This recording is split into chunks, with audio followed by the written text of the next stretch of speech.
بخل کا اصل معنی حقدار سے مال کو روکنا ہے، یعنی جس کا حق ہے کہ آپ اسے مال دیں، آپ آئی چلائی کریں، جان بوجھ کے اس حق کو اس تک نہ پہنچائیں، اسے بخل کہا جاتا ہے۔ یہی کنجوسی ہے۔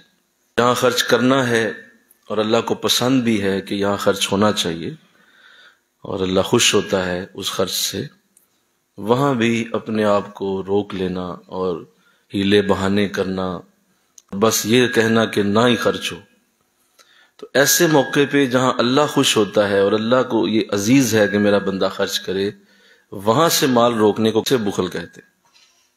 اپنے گھر میں وسعت کے باوجود، یعنی آپ کو اللہ نے مال دیا ہے، آپ وسیع رزق کے مالک ہیں، اس کے باوجود اپنے گھر میں جان بوجھ کے بھوک رکھنا، لیکن جان بوجھ کے اسے بینکوں میں رکھ کے ساڑ دینا ہے، لیکن گھر میں خرچ نہیں کرنا، تو اسے کہتے ہیں بخل۔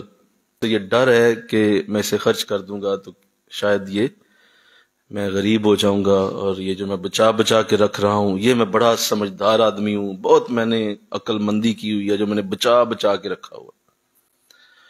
تو ایسا شخص اللہ کی نظر میں یہ بخیل آدمی ہے، کنجوس ہے۔ آقا دو جہاں صلی اللہ علیہ وسلم نے فرمایا، بخیل کا مال جسے وہ سنبھال سنبھال کے رکھتا ہے اور کہتا ہے چاہے وہ تھوڑا ہی کیوں نہ ہو۔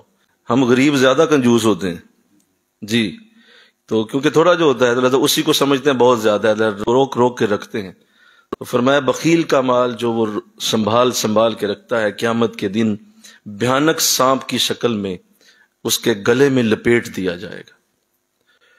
اسے کہا جائے گا یہ ہے تیرا وہ مال جسے تو سنبھال سنبھال کے رکھتا تھا، کسی کے کام نہیں آیا، کسی کے کام تیلا نہیں آیا، اور اپنی بھی زندگی ضائع کر دی اور دوسروں کے لیے بھی نہ خرچ کیا، تو اب لے لے اپنا یہ مال، اس کے گلے میں وہ بھیانک سانپ بنا کے کالا اس کے گلے میں ڈاکہ فرماتے ہیں ڈال دیا جائے۔ استغفر اللہ بول دیجیے۔